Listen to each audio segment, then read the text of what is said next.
Welcome to Between Sleep and Science. Tonight, we are going to embark on a journey that transcends the boundaries of our world. We are leaving behind the noise, the lights, the constant rush of the clock, and the heavy gravity of the everyday. Together, we will drift into the wonders of the cosmos, a realm so vast, so silent, and so magnificent that the human mind can only begin to touch its furthest edges. Imagine yourself in a place of perfect stillness. Above you, the sky isn't just a ceiling of stars, but a gateway into a potentially infinite theater of light and shadow. Out there, far beyond the familiar warmth of our solar system, the universe is engaged in a grand, silent activity that has been unfolding for billions of years. Entire worlds are being sculpted from the dust of ancient suns, while others are gently fading into the background of eternity. It is a cycle without a clear beginning or a visible end, a cosmic rhythm of creation and dissolution, where every ending is merely the seed for a new dawn. If these quiet wanderings bring you even a moment of calm, feel free to leave a few warm words, or tell us in the comments which city you're watching from, so we can see how far our explorations travel. You can also simply like and subscribe. Your support helps other weary hearts discover this cozy corner. And now, you don't need to do anything at all. Just settle in comfortably and let the slow, steady rhythm of deep time gently carry you away from your worries. Let the journey begin. Think about the scale of what lies above. When we look up, we are looking at the past. The light from those distant pinpricks has traveled for years, centuries, or even millions of years, just to reach your eyes in this very moment. You are witnessing history written in photons. As you lie there, feel the ground beneath you supporting your weight, but let your consciousness rise. Imagine the earth as a small blue marble, cradled in the soft, dark velvet of the vacuum. Feel the sense of scale washing over you, not as something overwhelming, but as something profoundly peaceful. In the face of the infinite, the small worries of the day simply evaporate. Astronomy gives us a window into this miraculous world. It is a place where stars collide with a power that defies our vocabulary. It is a place where lonely planets drift through the endless darkness like silent wanderers without a home. It is a place where invisible forces, the very fabric of reality itself, warp and bend under the weight of light and matter. We will witness ancient galaxies that have survived since the dawn of time, colossal black holes that break the very laws of physics we once thought were absolute, and countless wonders that have sat in the darkness for eons, simply waiting to be discovered. Focus on your breathing. Feel the cool air enter your lungs on a slow, steady inhale. Notice the slight pause at the top, and as you exhale, feel your body soften. Let your shoulders drop. Let the tension in your jaw release. Allow your mind to let go of the day, as if the worries of the world were nothing more than distant dust motes in the starlight. We are moving into the deep silence of the stars. We are becoming part of the cosmic flow. The radiance of dying kings, the supernova. Let us begin our voyage with the giants of the deep. In the heart of the great cosmic voids, stars can explode with a ferocity so intense that they outshine entire galaxies composed of billions of suns. To understand this, we must look at a massive star as a masterpiece of cosmic balance, a delicate, lifelong struggle between two of nature's most powerful forces. It is an equilibrium that sustains life, but ends in spectacular violence. For millions of years, a massive star is held in a state of perfect tension. Deep within its core, nuclear fusion burns with an unyielding fire. This is the process where hydrogen atoms are crushed together to form helium, releasing a staggering amount of energy. This energy pushes outward with tremendous radiation pressure, a constant outward wind of light and heat. Opposing this fire is gravity, the relentless, patient architect of the universe, constantly trying to crush the star's immense mass inward toward a single point. As long as the star has fuel to burn, the fire wins, and the star shines with a steady, magnificent light, holding its shape against the crushing dark. But a star is a finite furnace. As it ages, it consumes its hydrogen and begins to fuse heavier elements. It is a desperate race against time. Helium becomes carbon. Carbon becomes neon. The core grows hotter, denser, and more pressurized with every passing million years. Eventually, the star begins to create oxygen, then silicon. Each stage happens faster than the last. While hydrogen might have burned for millions of years, the final stages of silicon fusion might only last for a few days. The star fights a losing battle against the encroaching weight of its own outer layers. Finally, it produces iron. Iron is the ultimate dead end for a star. In the complex world of nuclear physics, fusing iron atoms doesn't release energy, it consumes it. In the very instant that iron is formed in the core, the outward pressure that has held gravity at bay for millions of years simply vanishes. It is as if the foundation of a great cathedral were suddenly turned to vapor, leaving the massive structure above with no choice but to fall. The weight of the star, billions upon billions of tons of gas, suddenly has nothing to hold it up. The collapse is instantaneous and violent. In a fraction of a second, an object larger than our planet is crushed down into a sphere no larger than a city. Matter is packed together with such density that it defies all human experience. Atoms are squeezed until their electrons are forced into their nuclei, creating a sea of neutrons. This is the density of an atomic nucleus, but on the scale of a mountain range. This collapse happens at a significant fraction of the speed of light. Then, the rebound occurs. The infalling outer layers of the star hit this ultra-dense core and bounce back, creating a titanic shockwave that races outward. In an explosion of unimaginable scale, the star is torn asunder. It floods the universe with a sea of light, heat, and ghostly particles called neutrinos. These neutrinos are so numerous and so energetic that they can pass through solid lead as if it were air.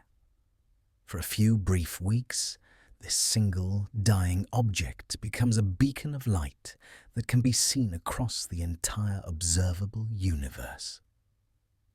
Yet, in this destruction, there is a profound beauty and a deeper purpose. The heat of the explosion is so intense that it forges elements that could never be made in a living star: gold, silver, platinum, and uranium. The blast flings this enriched material into the surrounding void, scattering the seeds of future worlds. Every atom in your body, from the iron in your blood to the oxygen in your lungs, was delivered to the universe through a magnificent explosion like this. We are, in the most literal sense, the children of the supernova. We are stardust, woven into the fabric of life by the deaths of ancient kings. The lonely wanderers, rogue planets. Now, let us move away from the light and into the deep shadow. Imagine a world where the sun never rises, not because of a long winter or a thick atmosphere, but because there is no sun at all. It is a world adrift, a silent ship in an ocean of nothingness. Space is populated by rogue planets, solitary worlds that drift freely through the ink-black darkness of the interstellar void, with no star to orbit and no light to warm their surfaces. They are the orphans of the cosmos, wandering the silent spaces between the stellar neighborhoods. Estimates suggest there may be billions of these worlds in our galaxy alone, perhaps even more numerous than the stars themselves. Some are small and rocky, like Earth, while others are gas giants, many times the size of Jupiter. Scientists believe these worlds were once part of planetary systems, much like our own. In the early, chaotic centuries of a solar system's history, young planets are like restless dancers. They tug on each other with their gravity, jostling for position as they circle their central sun. The orbits are not yet stable. They are shifting, overlapping, and colliding. Sometimes this dance becomes too violent. A massive planet, like a giant Jupiter, might swing too close to a smaller sibling, giving it a gravitational kick of incredible force. If the kick is strong enough, the smaller planet is flung outward with such incredible speed that it escapes its home system entirely. It is cast into exile, a permanent refugee moving into the vast, empty reaches of the galaxy. It leaves behind the warmth of its parent star, moving at tens of thousands of miles per hour into a silence that will last for billions of years. It crosses the invisible boundary of its home, passing the outer comets, and enters the true void. Once cast loose, the rogue planet travels through a darkness we can barely comprehend. It is illuminated only by the faint, cold light of distant suns, none of which are close enough to be anything more than a bright pinprick in the sky.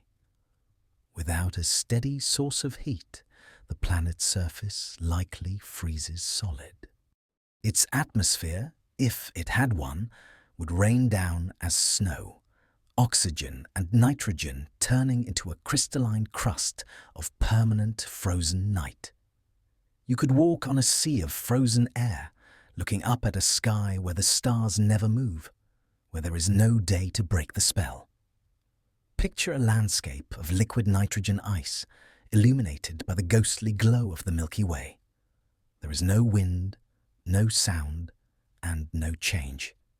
It is a world where time seems to have stopped. And yet, even in this absolute cold, there is a secret internal warmth. The planet is not dead. It is merely sleeping.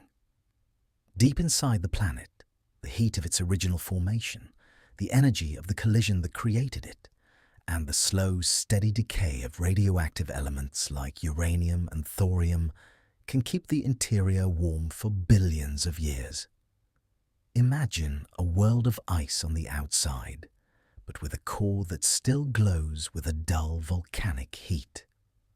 Under the right conditions, this internal furnace could maintain a liquid interior for eons. Some researchers speculate about what might exist in that hidden warmth. Could there be thick, insulating atmospheres of hydrogen that trap the internal heat, creating a greenhouse effect even without a sun? Could there be vast, lightless oceans of liquid water trapped miles beneath the frozen crust? In these dark subsurface seas, a strange and slow chemistry could be unfolding. Without light, life would have to find energy from the minerals of the rocky seafloor, perhaps clustered around hydrothermal vents. It would be a slow-motion evolution, occurring on a world that may never be seen by a living eye. As the planet wanders silently through the void, it carries its secrets in a pocket of warmth, a lonely survivor in the great cosmic emptiness, drifting through the ages until it perhaps encounters another star in the far, far future. It is a reminder that life and warmth can persist even in the most isolated corners of existence. The spinning whirlpool, black hole dynamics. There are places in the universe where the very rules of reality seem to be rewritten. Black holes are not just holes or simple vacuums. They are the most extreme remnants of collapsed matter, and they possess a geometry that challenges our deepest intuition. Specifically, let us consider the black holes that spin. This rotation adds a layer of complexity to their power that is almost impossible to visualize. It turns a static abyss into a dynamic, twisting vortex. When a massive star collapses to form a black hole, it doesn't just lose its size, it preserves its mass and its angular momentum. Just as a figure skater spins faster when they pull their arms in, a black hole can rotate at incredible speeds, sometimes approaching the speed of light. In doing so, it does something extraordinary. It drags the very fabric of space and time around with it. It is as if the universe itself were being wound around a giant spool. Think of space not as an empty room, but as a physical fabric, a fluid structure that can be bent, stretched, and twisted.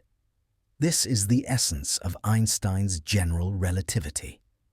Near a rapidly spinning black hole, this fabric is caught in a titanic whirlpool. This phenomenon is known as frame dragging, and it is one of the most exotic predictions of modern physics. Imagine a boat caught in a massive oceanic vortex. No matter how hard the captain tries to steer away, the water itself is moving, carrying the boat with it. In the cosmos, anything that gets too close to a spinning black hole, whether it is a cloud of gas, a stray particle, or even a beam of light, is forced to rotate. It is not because of a wind or a motor. It is because the geometry of the universe itself is being twisted. The straight line that light usually follows becomes a spiral. If you were to approach such an object, you would see the light of distant stars being warped into strange glowing rings. The stars behind the black hole would appear in front of it, their light bent around the massive curvature. Time itself would begin to slow down. For every minute you spent near the event horizon, years or even decades might pass for the rest of the universe. You would be a ghost, moving through a slow-motion reality, while the stars outside aged and died in the blink of an eye. There is a specific region around these spinning giants called the ergosphere. It is an oval-shaped zone outside the event horizon. In this zone, it is physically impossible to remain still relative to the distant stars. Even with an engine of infinite power, you would be dragged along the direction of the black hole's spin. Space itself is being forced into a spiraling motion that no earthly engine could ever replicate. It is a place where rest is an impossible concept. This twisting motion is not just a curiosity, it is a source of incredible energy.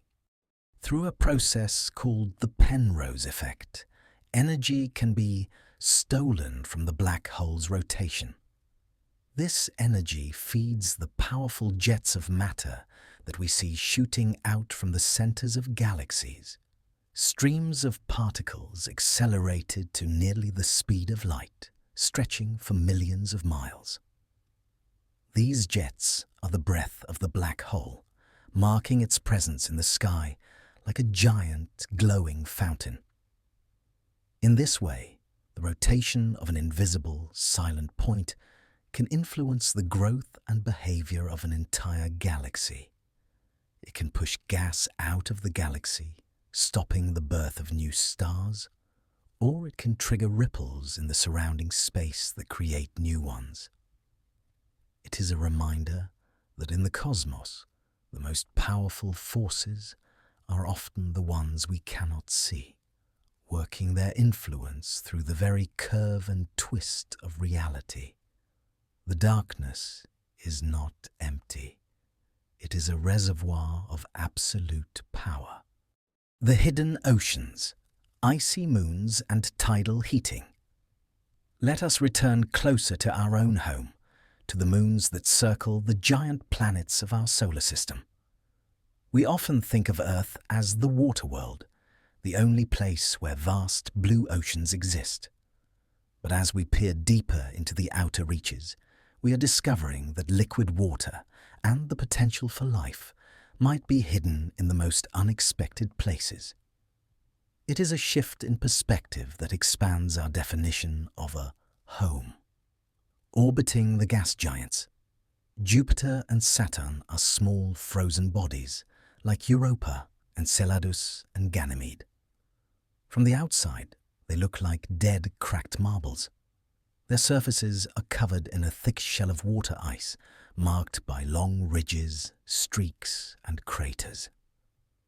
They are far, far away from the sun's warmth, in a region where temperatures never rise above a deep freeze. At these distances, ice is as hard as granite, and the vacuum of space is unforgiving. But beneath the ice lies a secret that has changed our understanding of biology. Measurements of their gravity and magnetic fields have revealed something startling. These moons hide vast reservoirs of liquid water. These aren't just small lakes, they are global oceans, sometimes 50 or 100 miles deep, concealed beneath ice shells that can be 10 to 20 miles thick. There is more liquid water on the moon Europa than there is in all the oceans of Earth combined. Imagine a world where the sea is the dominant feature, tucked away under a ceiling of permanent ice. But how does the water stay liquid in the cold outskirts of the solar system, where the sun is just a bright star in the sky? The answer is not sunlight, but gravity. As these moons follow their slightly oval orbits around their giant parent planets, they are constantly being stretched and squeezed by gravitational tides. Jupiter's massive gravity pulls on Europa, then relaxes, then pulls again. It is a rhythmic tug-of-war that occurs with every orbit.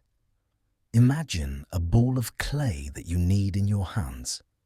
The constant movement creates friction, and friction creates heat.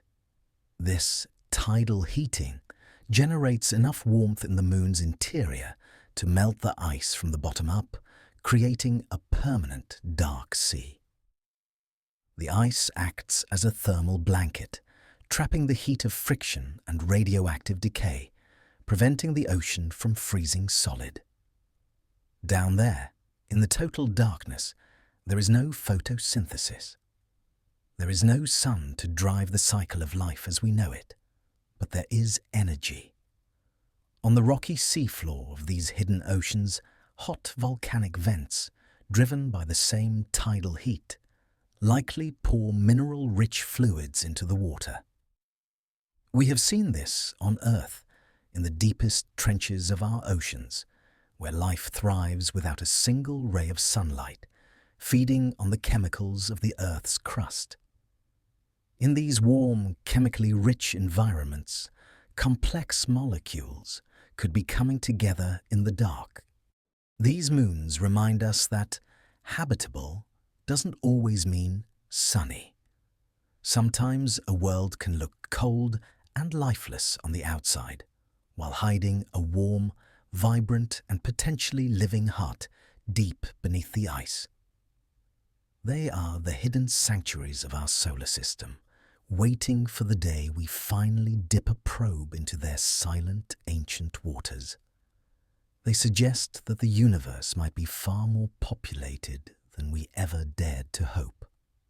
The galactic dance, galaxies in collision. Even the largest structures we know, the galaxies themselves, are not static islands. They are part of a grand gravitational dance that takes place over millions and billions of years. On the scale of the cosmic web, galaxies move toward each other, drawn by their collective attraction. They cluster together in groups, drifting through the voids like glowing ships in a dark sea. They are not isolated. They are connected by invisible threads of gravity. When two massive galaxies begin to race toward one another, it is a slow-motion encounter of unbelievable scale. They don't simply collide like solid objects. A galaxy is mostly empty space. To give you an idea, if a star were the size of a grain of sand, the nearest star would be miles away. Because the distance between individual stars is so vast, when two galaxies meet, it is very rare for two stars to actually hit each other. They pass through each other like ghosts.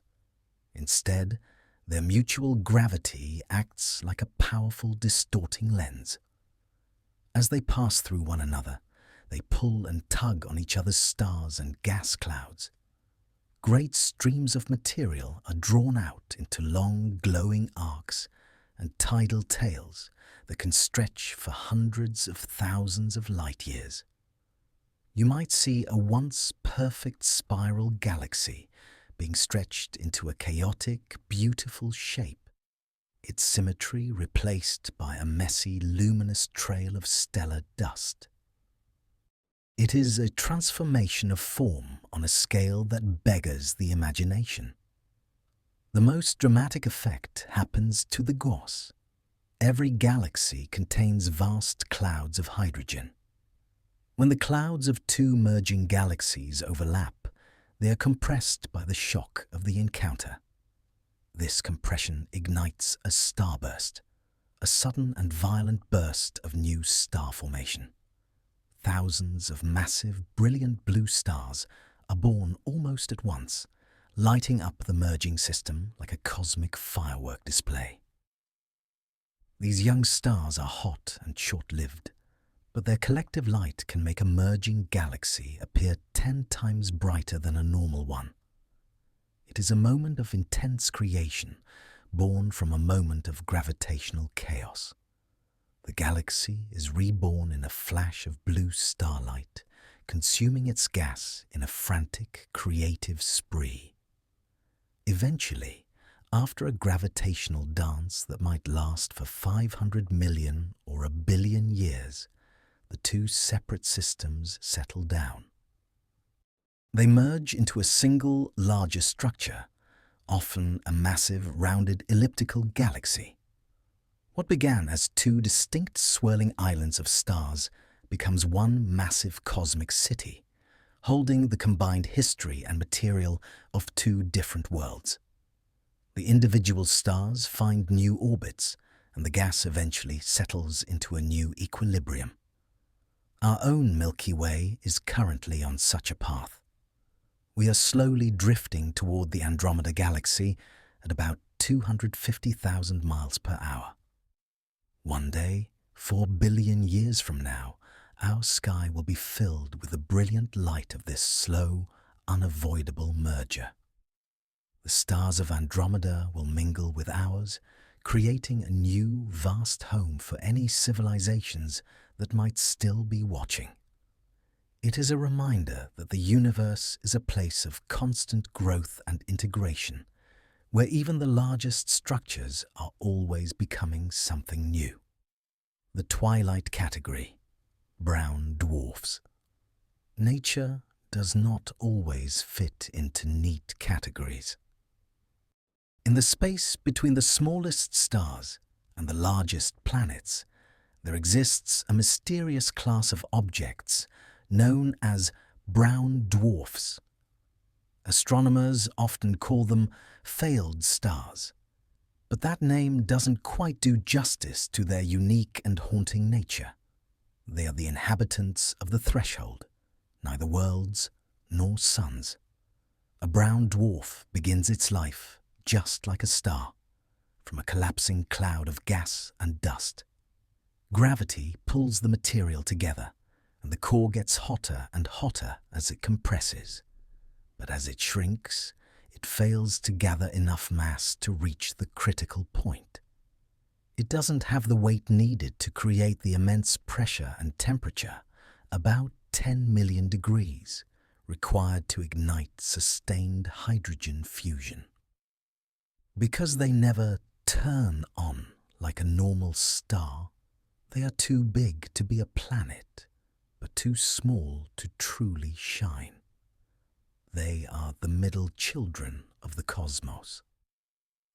They exist in a state of permanent cooling, never finding the internal fire that would make them truly luminous. Instead of a golden blaze, these objects settle into a long, slow twilight.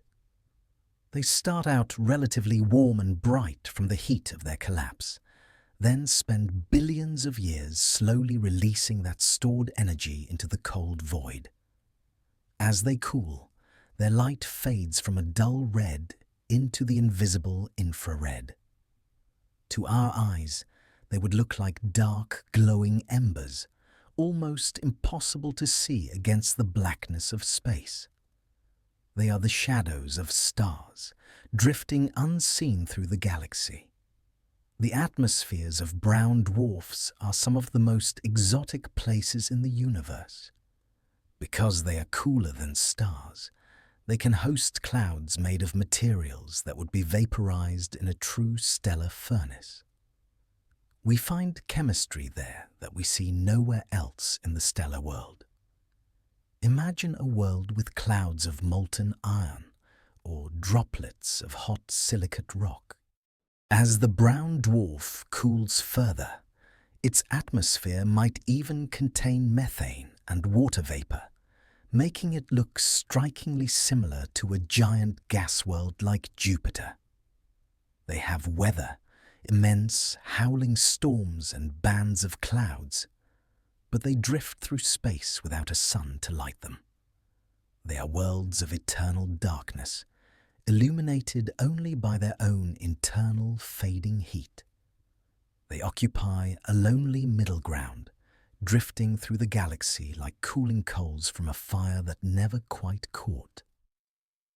They are the evidence that the universe is full of transition, showing us that the line between a world and a sun is often just a matter of a little more mass and a little more time.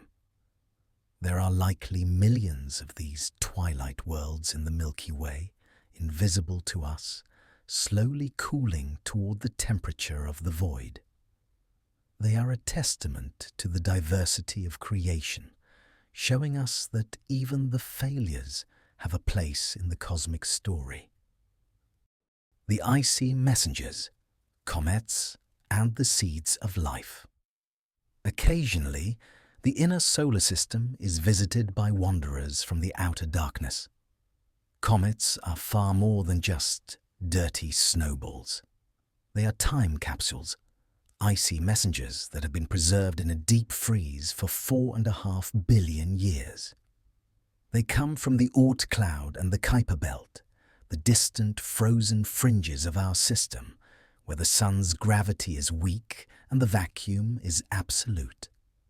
Inside a comet's nucleus is the original material from which our planetary system was built.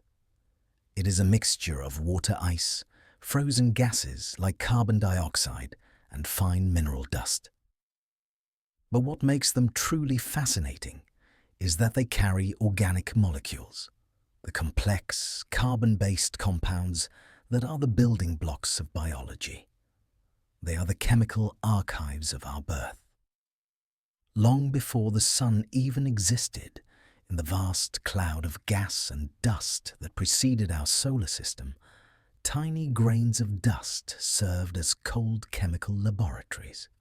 Atoms of carbon, hydrogen, and oxygen stuck to these grains and reacted in the extreme cold, forming chains of molecules like formaldehyde, methanol, and even simple sugars and amino acids. These reactions were driven by the faint starlight and cosmic rays of the interstellar void. When these grains clumped together to form comets, they locked this ancient chemistry away. For eons, these molecules have sat in the dark, waiting. They have traveled trillions of miles in a silent, frozen sleep, untouched by the heat of the sun. They are the fossils of the pre-solar era. When a comet's orbit brings it close to the sun, the ice begins to turn directly into gas, a process called sublimation. This creates the spectacular glowing tail and coma. By studying the light from these tails, scientists have identified glycine, the simplest amino acid, and other complex substances that are used by every living cell on Earth. They are finding the same building blocks in the tails of comets that we find in our own DNA. This discovery suggests a profound possibility. The ingredients for life were not unique to our planet.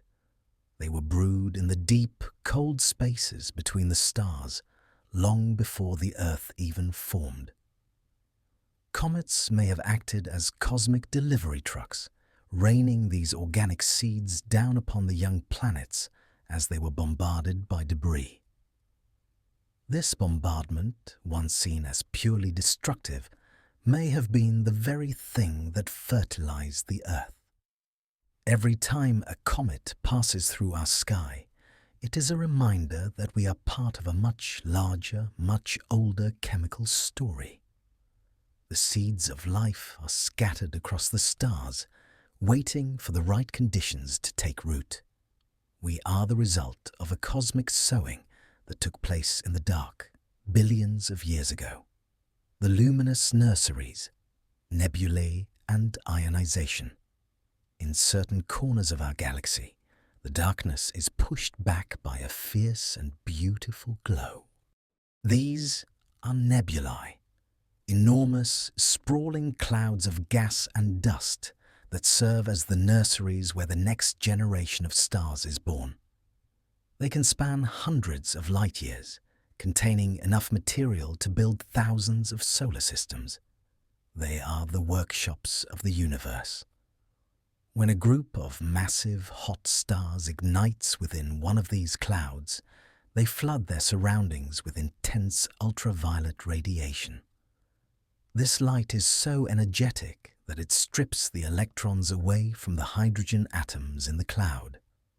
This process is called ionization, and it turns the cold gas into a vibrant, glowing plasma.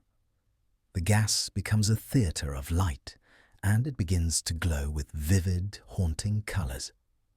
The reds come from hydrogen, the greens from oxygen, and the blues from hotter regions. Through a telescope, these nebulae look like intricate, glowing sculptures with towers of gas and dark, silhouetted lanes of dust. You can see pillars of creation, hundreds of millions of miles high, where new stars are still struggling to emerge from their cocoons. But this beauty is also a form of destruction. The same radiation that makes the nebula glow is also eroding it. The intense stellar winds, streams of charged particles from the newborn stars, carve out bubbles and cavities, pushing the remaining gas away. It is a battle between the gravity that wants to pull the cloud together and the light that wants to tear it apart. The stars are literally destroying the place where they were born. Over millions of years, the stars will eventually clear away the cloud that gave them life. The nebula will disperse, leaving behind a new cluster of stars to drift through the galaxy. These clusters, like the famous Pleiades, are the teenagers of the cosmos, finally free of their nursery. They leave behind only the faintest traces of the dust that once held them. It is a fleeting moment in cosmic time, a few million years where we can see the cradle of creation before the veil is lifted. When you look at a glowing nebula, you are seeing the universe in the very act of renewal. It is a slow, magnificent breath of the galaxy, turning the dark dust of the past into the brilliant light of the future. It is a cycle that has been repeating for 13 billion years, ensuring that the galaxy never grows cold or stagnant.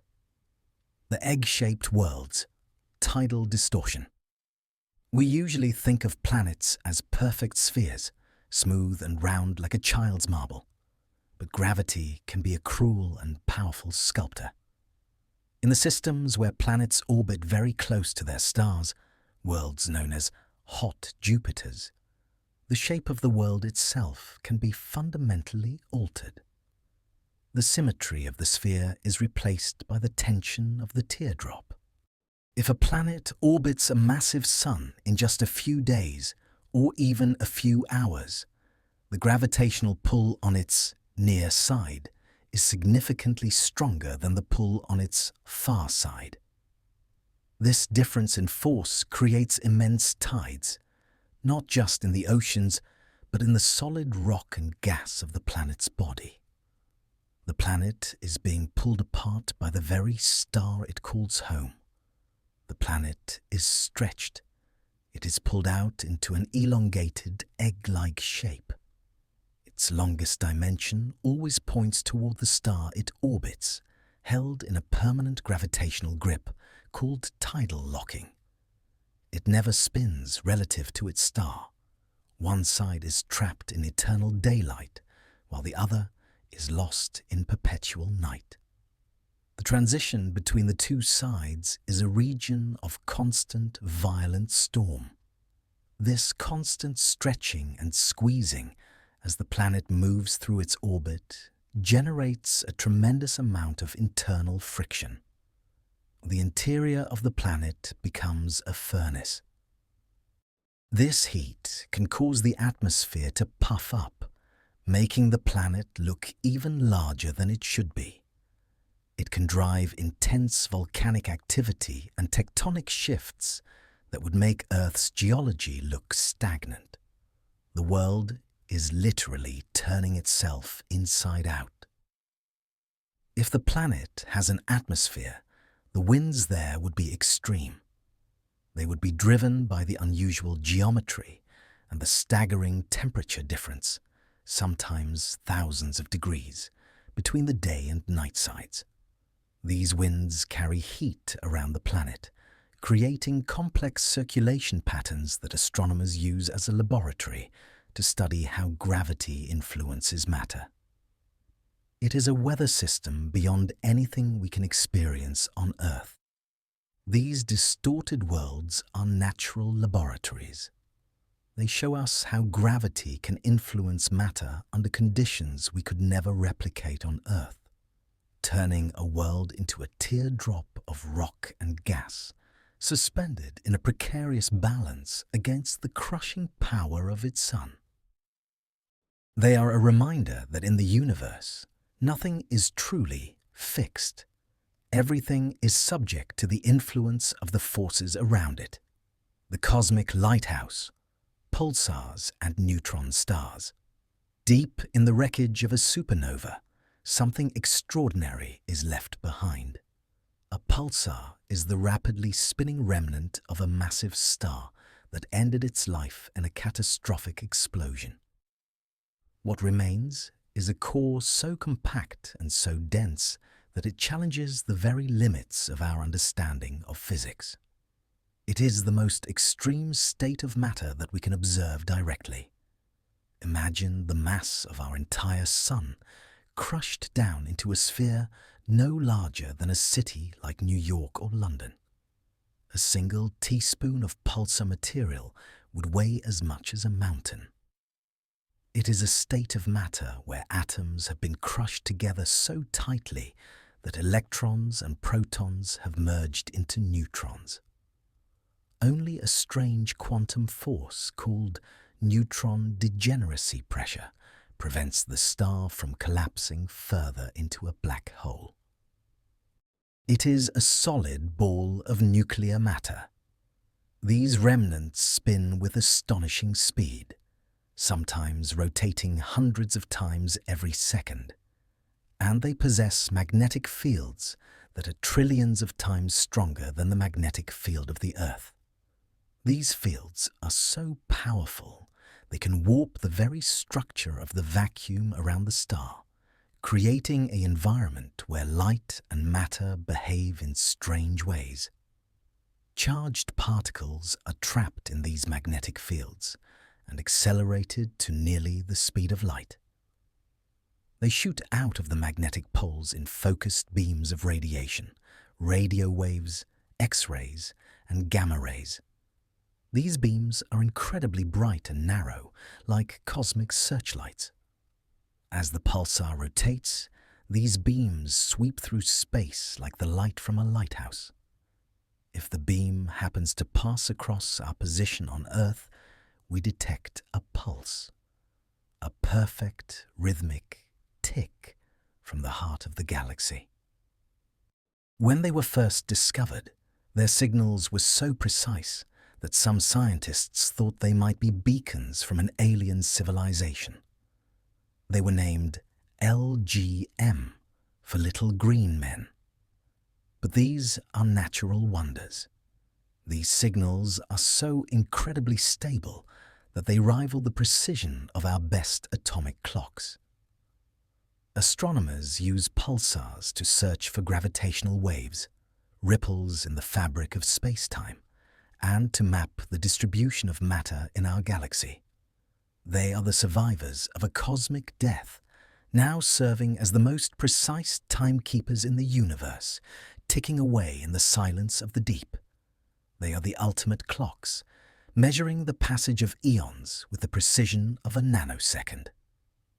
The eternal tempest, gas giant storms. On Earth, a storm might last for a few days or weeks, but on the gas giants, weather is an epic that plays out over centuries. Inside the colossal atmospheres of planets like Jupiter and Saturn, storms brew that are larger than our entire planet. They are not just weather. They are geological features. These worlds have no solid surface. There are no mountains to break the wind, no continents to slow down the circulation. Instead, they are vast oceans of gas, mostly hydrogen and helium, moving and churning under the influence of heat, rising from deep within the planet's core. The atmosphere is a single, interconnected system of fluid motion. The clouds are made of substances that would be exotic to us: ammonia, methane, and crystals of sulfur compounds that condense under extreme pressure. These layers of gas slide past one another at different speeds, creating shear zones where turbulence begins to organize itself into massive vortices. These vortices can feed on the smaller eddies around them, growing into giants. Over time, this turbulence can gather into immense atmospheric gyres. The Great Red Spot on Jupiter is the most famous example. It is a high-pressure storm, a mountain of gas rising high above the surrounding clouds, and it has been raging for at least 300 years. It is large enough to swallow 2 Earths side by side. It is a permanent landmark in an ever-shifting sea of gas. These storms are powered by the planet's own internal heat, the leftover energy from its formation, and its rapid rotation. They are dynamic environments with their own lightning, temperature gradients, and complex chemistry. There are great white spots on Saturn that appear every 30 years, wrapping around the entire planet in a global whiteout. They show us how weather can behave when the rules of motion are applied to a world where there is no bottom. In the deep atmospheres of the gas giants, the wind can blow forever, and the storm never has to end. It is a reminder of the scale of the universe, where a single weather pattern can outlast human empires. The clouds are a canvas of infinite motion, reflecting the internal power of the giant worlds. The ghostly architecture, dark matter galaxies. Sometimes the most important part of a galaxy is the part we cannot see. Astronomers have discovered ghost galaxies, faint systems that contain so few stars they appear almost empty, yet they are as massive as the Milky Way. How can something so massive be so dim? The answer is a puzzle that leads to the heart of the cosmic mystery. The answer lies in dark matter. These galaxies are dominated by this mysterious substance that exerts gravity but does not emit, absorb, or reflect light. In these systems, the visible stars are just a tiny dusting of light on top of a massive, invisible scaffold. Dark matter is the glue that holds them together, the invisible hand that keeps the stars in their orbits. Why are they so dark? Various factors can stifle a galaxy's ability to create stars. Perhaps it was stripped of its gas by the gravitational pull of a larger neighbor as it drifted through a cluster. Or perhaps, early in its history, a generation of massive stars exploded as supernovae, blowing out all the remaining gas and leaving nothing behind for future stars to form. They are the survivors of a cosmic trauma. What remains is a structure held together by the invisible pull of dark matter. By studying these sparse systems, researchers can trace the hidden architecture of the universe. They help us understand the distribution of dark matter on small scales, which is one of the greatest mysteries in science. They are the laboratory where we can test our theories of the dark side of the cosmos. They remind us that the luminous stars and glowing nebulae we see are only a small part of the story, perhaps only 5% of the total mass of the universe. The rest is primarily composed of dark matter and dark energy. We are living in a universe of invisible forces that shape the destiny of every galaxy and determine the evolution of the cosmic web. We are the light riding on top of a dark, vast ocean. The universe is not just what we see, it is what we feel through the pull of gravity. The quantum remnant, white dwarfs. When a star like our Sun reaches the end of its life, it does not go out with a bang. Instead, it ends with a quiet, elegant sigh. After it expands into a red giant and sheds its outer layers into space, it leaves behind its compact, glowing core. This object is called a white dwarf. It is the skeleton of a sun, a final, glowing memory of a life well lived. A white dwarf is a bizarre and beautiful object. It is roughly the size of the Earth, but it contains the mass of the entire Sun. Imagine a sphere the size of our planet, but so heavy that its gravity is 100,000 times stronger than what we feel here. If you were to stand on its surface, you would be crushed instantly into a layer 1 atom thick.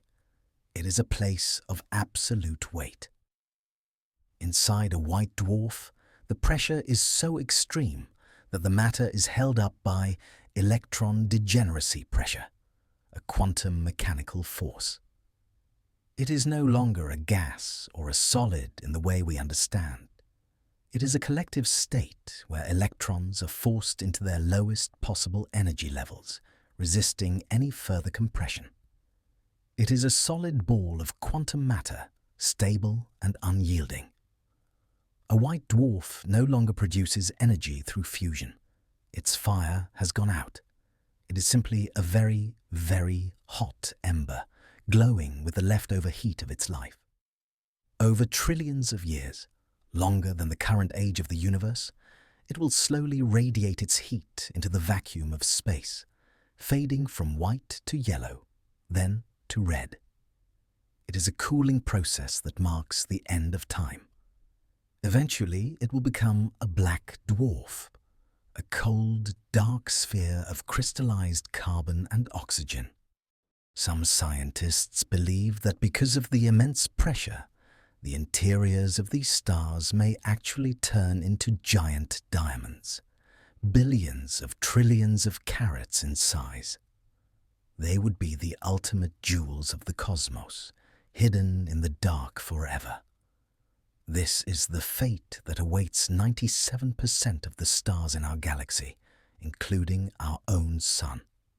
It is a peaceful, stable conclusion to a long and brilliant life.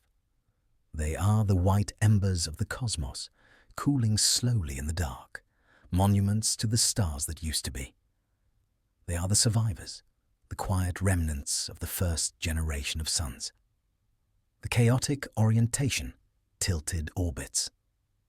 We often imagine planetary systems as orderly, flat disks, like a record on a turntable or a plate on a table. This is what our own solar system looks like, with all the planets moving in the same plane. But the universe is often far more chaotic than our tidy models suggest. In recent years, we have discovered misaligned planetary systems that defy old expectations.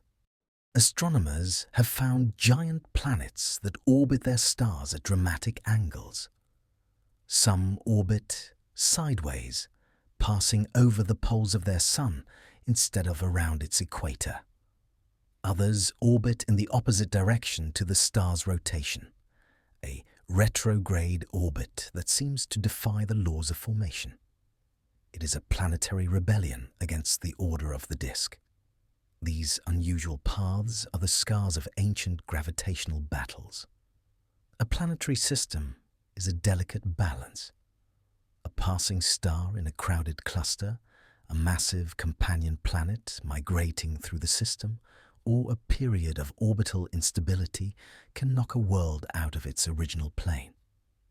The smooth rotation of the gas cloud is replaced by the chaotic tug-of-war of giant masses. Once the geometry shifts, gravitational resonances can amplify the tilt over millions of years. This can send a planet onto a path that rises far above or drops far below the rest of the system. In some cases, these interactions can even fling planets out into intergalactic space, turning them into the rogue worlds we discussed earlier. The tilt is just the first step toward exile. Each tilted orbit is a clue to a story that happened billions of years ago, a collision or a near miss that reshaped the destiny of that system. They show us that planetary formation is a fragile and violent process. The order we see in our own solar system might be a rare and precious exception, a quiet harbor in a sea of cosmic chaos. They remind us that the universe is a dynamic, shifting place where even the orbits of worlds can be rewritten by a single encounter. The floating treasures, metallic asteroids. Between the orbits of Mars and Jupiter lies a belt of debris left over from the birth of the planets. Most of these asteroids are rocky or icy, but some are unique. Metallic asteroids are thought to be the exposed cores of protoplanets that were shattered in the violent early days of the solar system. They are the metal hearts of worlds that never grew up. Early in history, some objects grew large enough to melt.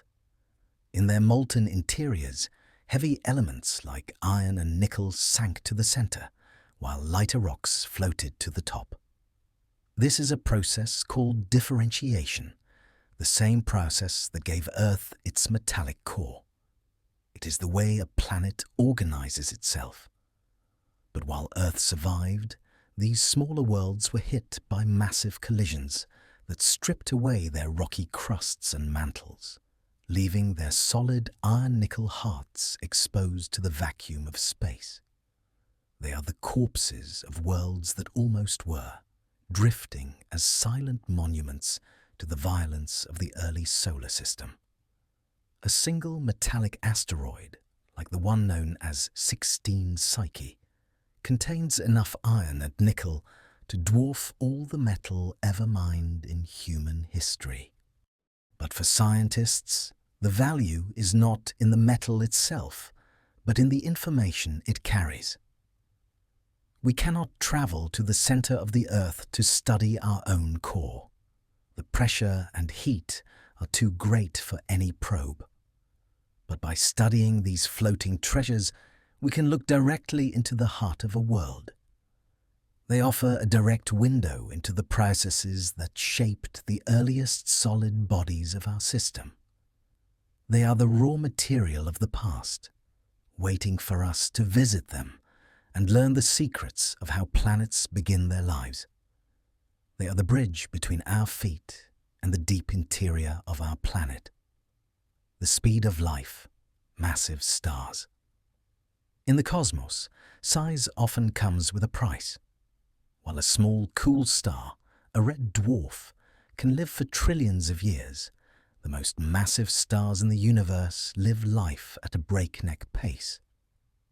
These giants can be 50 or 100 times the mass of our Sun. They are the titans of the stellar world, burning with a fierce, short-lived intensity. They blaze with a brilliant blue-white light, releasing more energy in a single second than our Sun does in a year. But this brilliance is their undoing.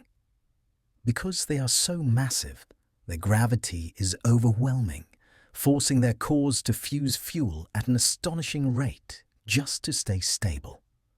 They are consuming themselves in order to exist.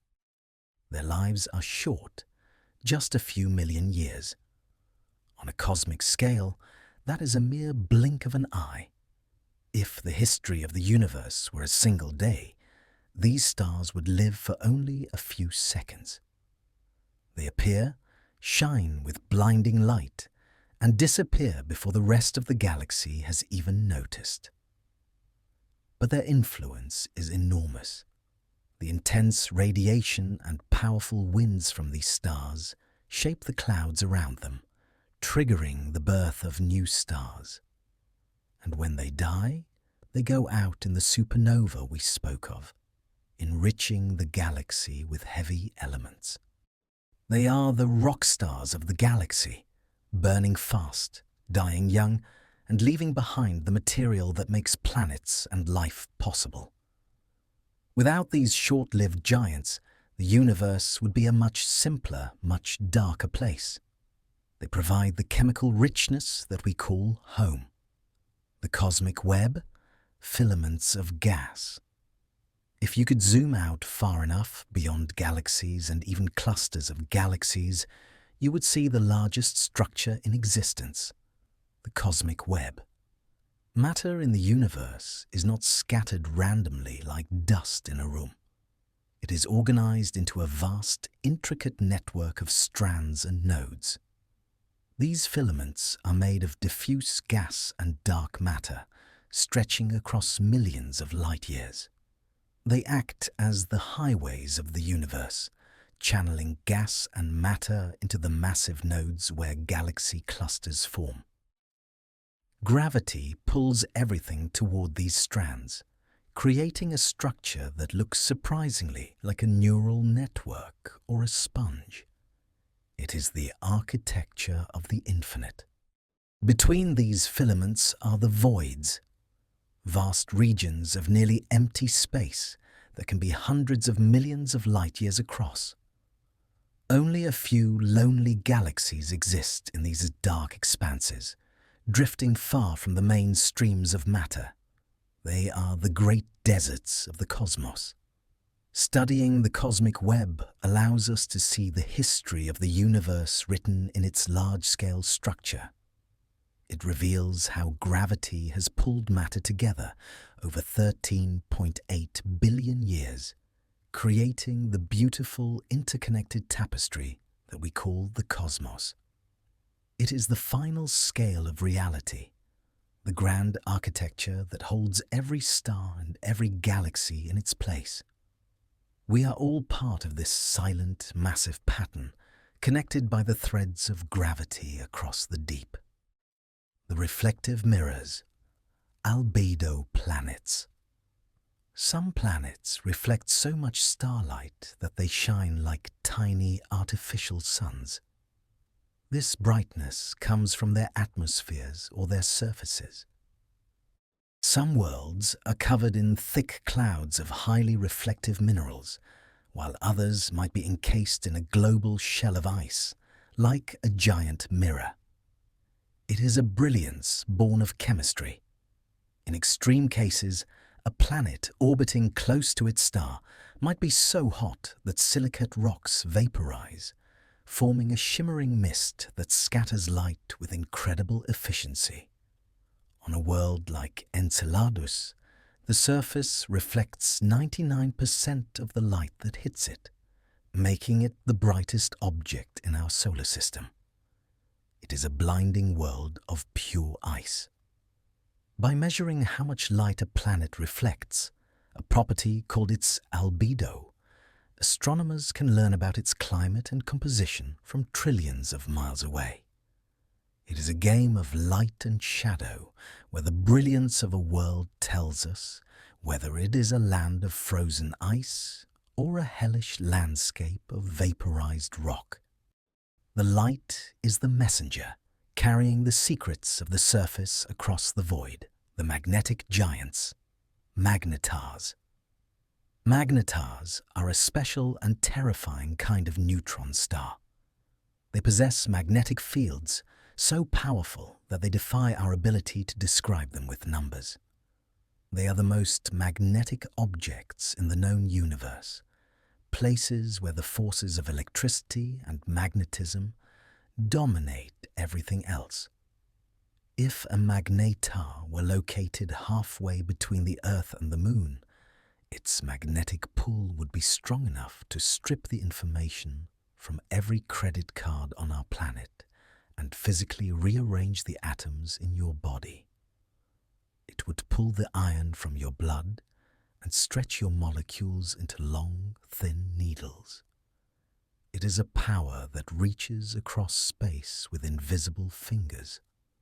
These extreme fields emerge from the complex rotation of the star's ultra-dense interior shortly after its birth. When the magnetic field lines in the star's crust twist and snap, a starquake, they release enormous bursts of gamma-ray radiation that can be seen across the entire galaxy. Magnetars represent the absolute limit of magnetic forces in nature, a place where the laws of electromagnetism are pushed to the breaking point. They are the extreme poles of the cosmic experience. The bending of light, gravitational lensing. Gravity doesn't just pull on objects, it pulls on light itself. This is one of the most beautiful predictions of general relativity. Massive objects, like clusters containing thousands of galaxies, act as giant magnifying glasses in space. This is a phenomenon known as gravitational lensing. It is the universe providing its own optics. As the light from a distant, remote galaxy passes near a massive cluster, space itself is curved by the cluster's mass. The rays of light follow this curve, resulting in an image that is warped, stretched, or even multiplied. We see these distant galaxies as graceful, luminous arcs, or Einstein rings, centered on the cluster. But these arcs are not just optical illusions. They are useful. They allow us to see objects that are too far away and too faint to be detected by even our best telescopes. Gravitational lensing is our natural cosmic telescope. It reveals the hidden mass of the universe, including the dark matter that would otherwise remain invisible, and gives us a view into the very earliest eras of cosmic history. It is a window into the deep past, magnified by the weight of the universe itself. The final breath, planetary nebulae. When a star like our Sun reaches its end, it doesn't just disappear. It releases its outer gas in complex, sculpted shapes that look like they were carved by a master artist. These are planetary nebulae, a name that is actually a historical mistake, as they have nothing to do with planets. They are the glowing ghosts of suns. They are the expanding shells of gas shed by a dying star as it transitions into a white dwarf. As the hot core of the star is exposed, it illuminates the gas with ultraviolet light, causing it to glow in vivid rings, hourglasses, and delicate filaments. Each one is a unique work of cosmic art. Each shape tells the story of the star's last moments, how it rotated, whether it had a companion star pulling on the gas, and how its magnetic fields influenced the escaping material. They are fleeting, lasting only about 10,000 years before the gas dissipates into the void. They are the short-lived masterpieces of the stellar world. Eventually, the gas will drift away, enriching the interstellar medium with carbon and oxygen that will eventually form new planets. The nebula will fade, leaving behind a white dwarf as a quiet remnant. It is a beautiful, colourful finale to a long stellar life, a final gift of material back to the galaxy that created it. It is the way a star ensures that its legacy continues in the next generation of worlds. The filamentary nurseries, star formation. Inside the great dark clouds of the Milky Way, gravity is at work. Immense filaments of gas and dust act as the birthplaces of stars. These threads can be light years long, weaving through the darkness like the roots of a giant cosmic tree. They are the conduits of creation. As matter flows along these filaments, it gathers into dense knots. When a knot becomes heavy enough, it collapses under its own weight. At the center, a protostar begins to glow with the heat of gravity. Around it, a disk of gas and dust forms, the birthplace of future planets. It is a slow, steady accretion of matter into light. These nurseries often produce entire families of stars at once. Some are born as twins, orbiting each other for eternity. Others are born in massive clusters, only to drift apart over millions of years.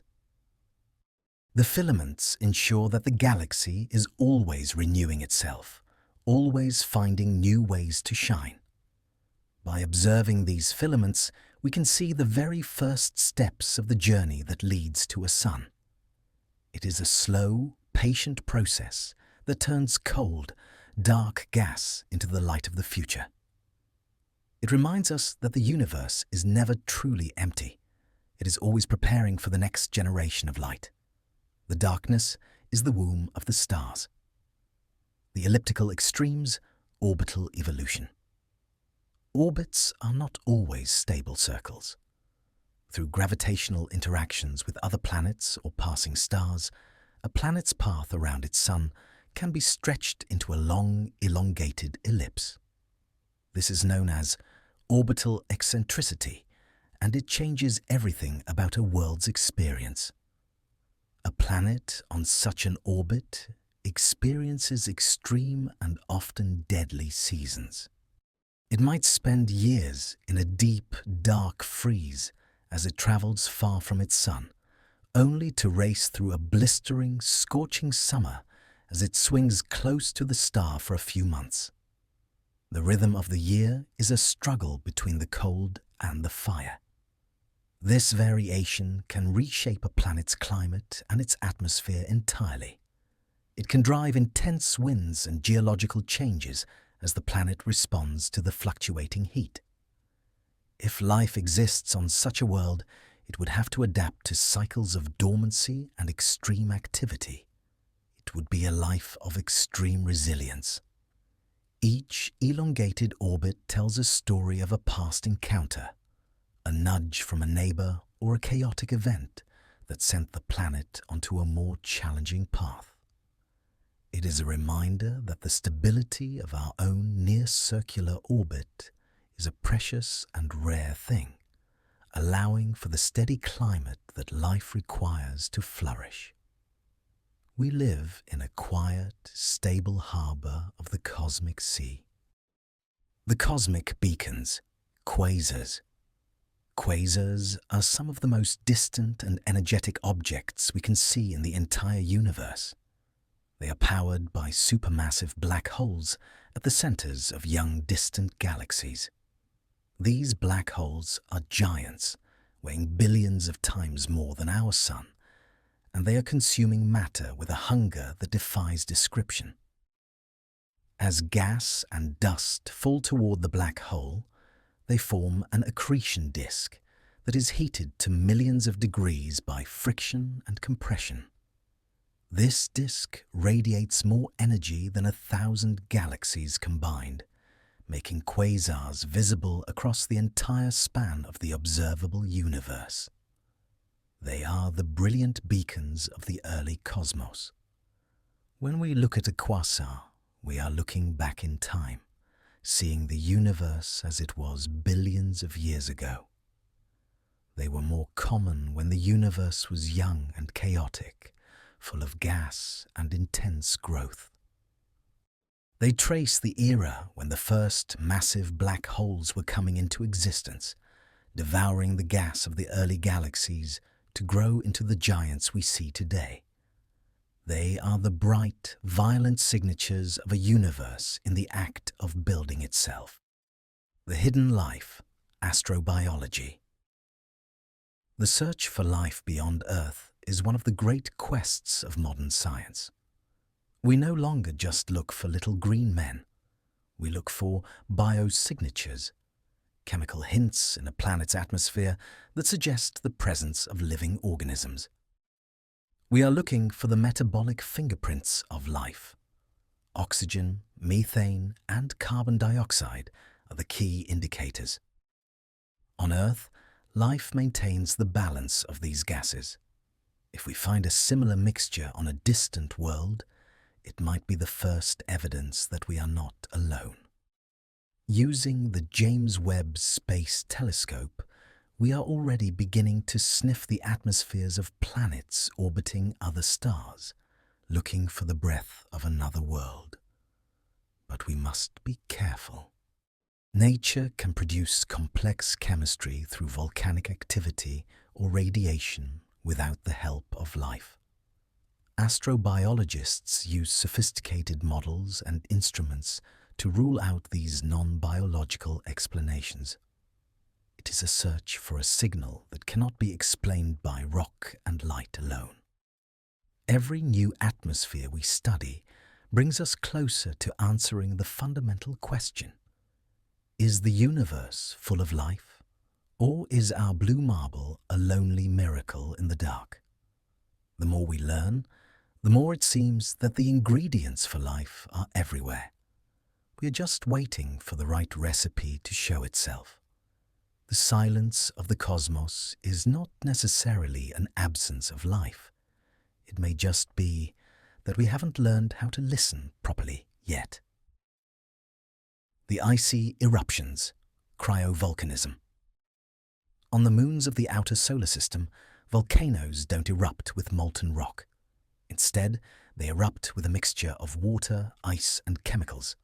This is cryovolcanism, a process that shows that even the coldest worlds have internal energy. It has been observed on moons like Enceladus, Triton, and even the dwarf planet Pluto. Internal heat, generated by tidal forces or the decay of radioactive elements, melts the subsurface ice, building pressure until it bursts through the crust. These plumes can shoot hundreds of miles into space, creating beautiful rings around the parent planet, or coating the moon's surface in fresh, bright ice that erases ancient craters. It is a resurfacing of the world from the inside out. Cryovolcanism shows us that even the coldest, most distant worlds can be geologically active. It provides a way for material from the hidden subsurface oceans to reach the surface, where we can study it and look for clues about the potential for life in the deep. It is a plumbing system for the deep interior, bringing the secrets of the dark sea into the light of the stars. The ancient light, look-back time. Light travels at a staggering speed, 186,000 miles per second. But the universe is vast beyond imagining. When we look at a distant star, we aren't seeing it as it is now.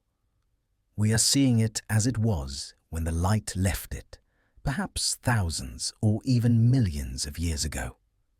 We are seeing the ghost of a star. The further we look into space, the further we look back in time. The light from the most distant galaxies captured by our telescopes has been traveling for over 13 billion years.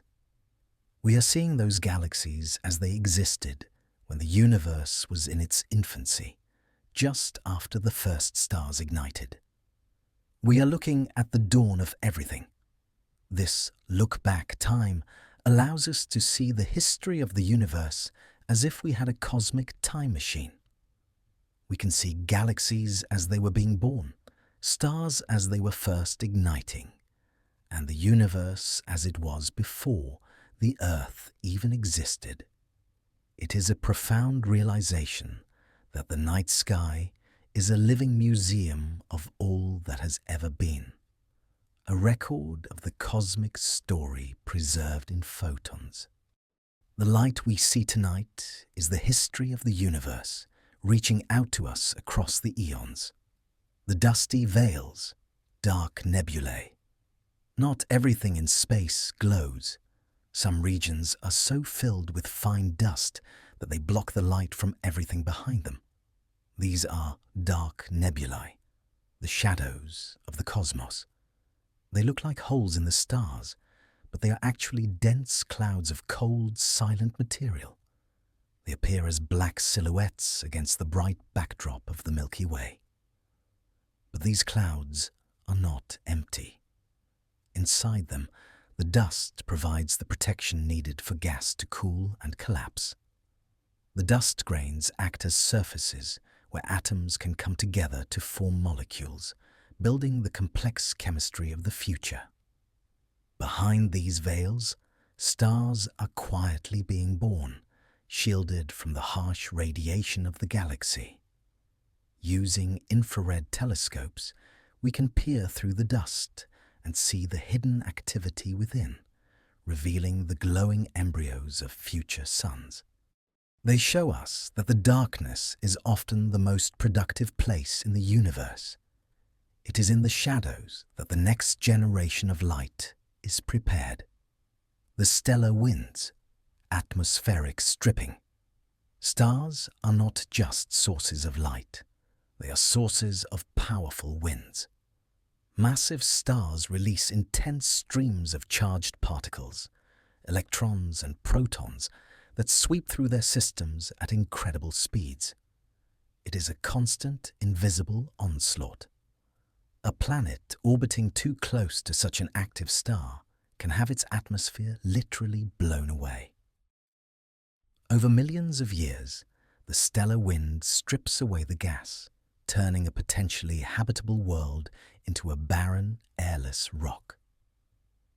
This is likely what happened to Mars as its core cooled and its magnetic field faded, leaving it vulnerable to the solar wind.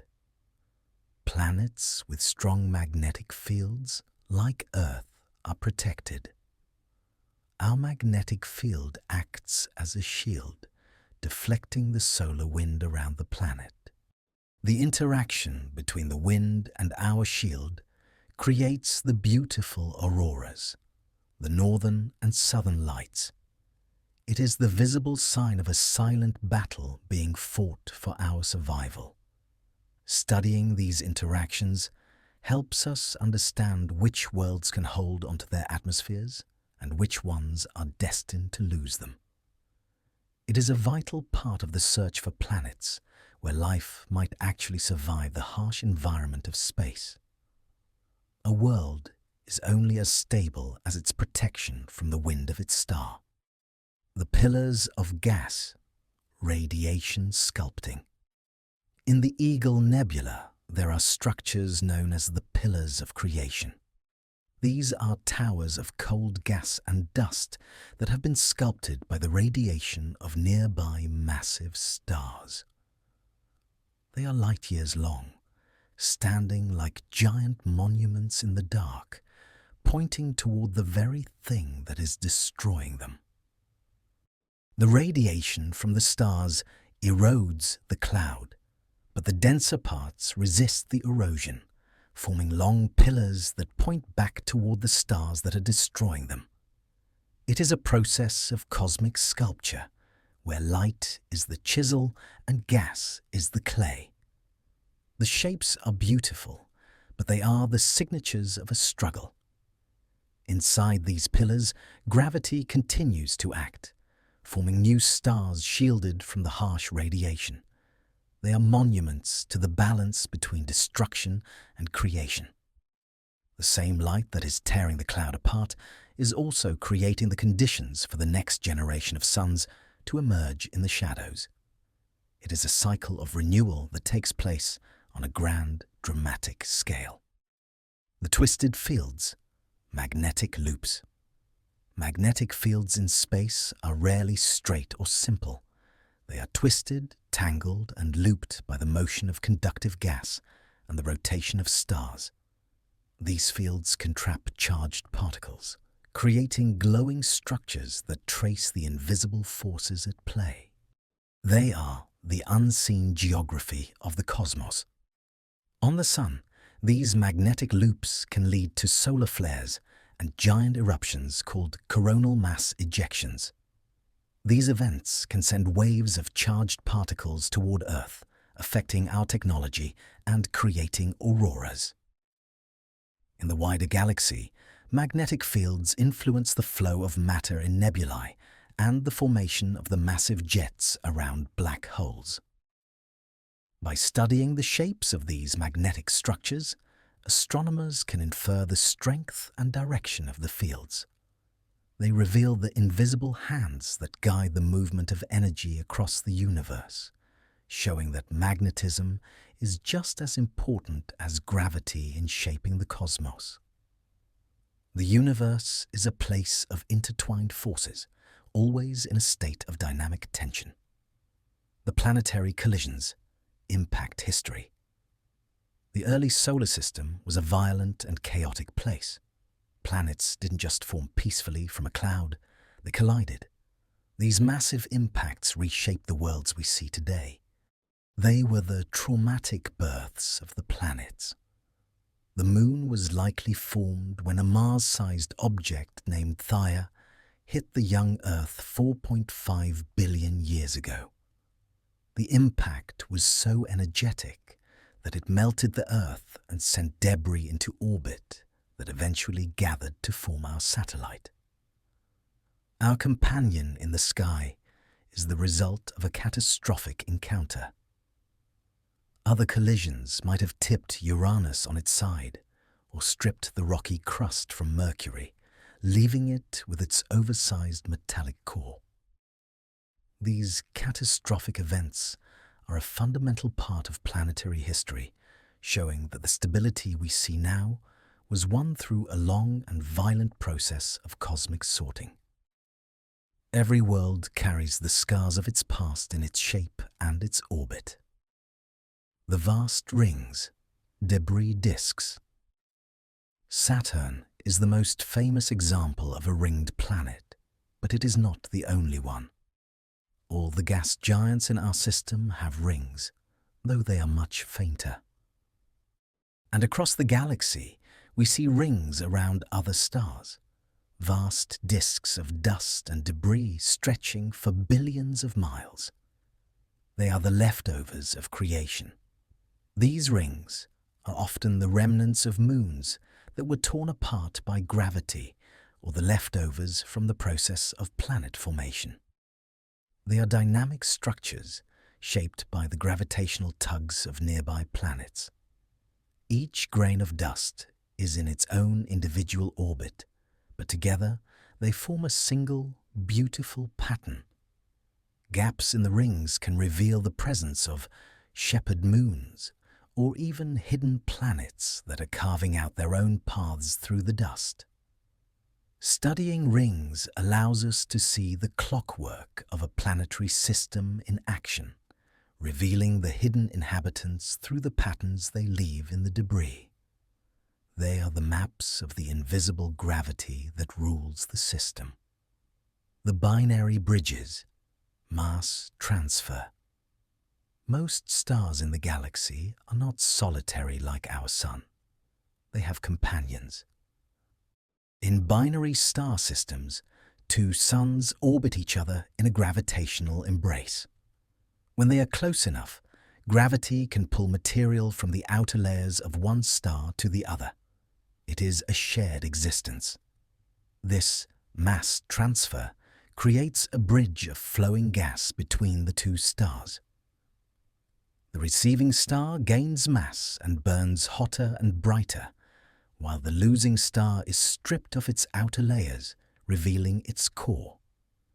It is a transformation of both stars through their interaction. This exchange can lead to spectacular eruptions, such as novae, or even the birth of a supernova if the receiving star grows too heavy. It is a reminder that in the cosmos, companionship can fundamentally alter the life and death of a star, creating outcomes that a single star could never achieve on its own. The lives of the stars are intertwined in a way that our solitary sun can never experience. The glittering spheres, globular clusters. Orbiting the outskirts of our galaxy are globular clusters. These are ancient, tightly packed spheres that can contain hundreds of thousands or even a million stars. They are the oldest surviving structures in the Milky Way, relics of the dawn of time. The stars in these clusters are among the oldest in the universe, formed shortly after the Big Bang. Because they are so crowded, the stars are constantly interacting, swapping places, and occasionally merging to form blue stragglers, stars that look younger than they should be because they have gained mass from their neighbors. It is a crowded, active environment. Studying globular clusters gives us a look at the fossil record of the galaxy. They help us understand how the Milky Way formed and how the very first generations of stars lived and died. They are like glittering cities of ancient suns, floating in the dark halo of our galaxy, preserved across the eons. The interstellar shocks, supernova remnants. Even millions of years after a star explodes, its presence is felt in the neighborhood. The shock wave from a supernova continues to race through the interstellar medium at thousands of miles per hour, heating and compressing the gas it encounters. It is a ghost of an explosion, still moving through the dark. This compression can trigger the formation of new stars, meaning that the death of one star directly leads to the birth of others. These remnants appear as beautiful, expanding bubbles of gas, glowing with the energy of the original blast. They are the monuments of stellar death that become the cradles of stellar birth. They are the tracers of the galaxy's history, marking the sites of ancient cataclysms and showing how the energy from massive stars is recycled and reused. They keep the galaxy active and vibrant, ensuring that the cycle of life and death never truly stops. Every explosion is a contribution to the future of the galaxy. The rapid worlds, hot Jupiters. Some planets are so close to their stars that their year lasts only a few hours. These are hot Jupiters, giant gas worlds that orbit in the scorching heat of their parent suns. They were the first types of exoplanets discovered, and they were a shock to astronomers who expected every system to look like ours. Their atmospheres are heated to thousands of degrees, causing them to glow with their own light. The extreme temperatures drive powerful winds that can reach speeds of 5,000 miles per hour, redistributing heat from the day side to the night side in a constant, violent cycle. How these planets ended up so close to their stars is a major question. They likely formed further out and migrated inward, a process that would have disrupted any smaller Earth-like planets in their path. They show us that planetary systems can be far more diverse and extreme than our own, with worlds that are being slowly boiled by their suns. They are the extremes of what a world can become. The spiral density waves, galactic arms. The arms of a spiral galaxy, like the Milky Way, are not solid structures like the spokes of a wheel. They are density waves, regions where stars and gas are temporarily bunched together.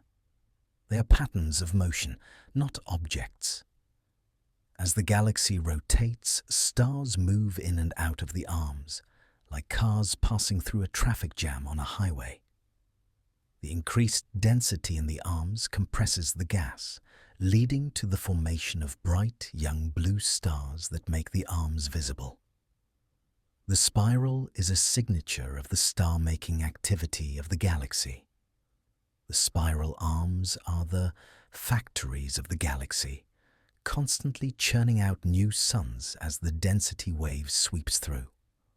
They give the galaxy its beautiful shape and maintain its ongoing cycle of star birth, ensuring that the galaxy remains bright and active for billions of years. The spiral is the breath of the galaxy, a rhythmic compression that sustains the light. The stellar UV light, H2 regions. Massive young star clusters emit a tremendous amount of high-energy ultraviolet light. This light ionizes the surrounding clouds of hydrogen, creating regions of glowing gas known as H2 regions. They are the signposts of youth in the galaxy. These regions are the indicators of recent star formation. Their colors and shapes reveal the composition and temperature of the gas, as well as the power of the stars within. The Orion Nebula is the most famous H2 region visible to the naked eye, a glowing cloud of gas where stars are coming into existence. Over time, the UV light and the stellar winds will blow the gas away, revealing the new cluster to the rest of the galaxy. It is a process of clearing the room after the stars have been born, turning a dark cloud into a glittering group of stars. It is the final stage of the stellar nursery, where the newborn suns finally step out into the galaxy. The escape speed, hypervelocity stars.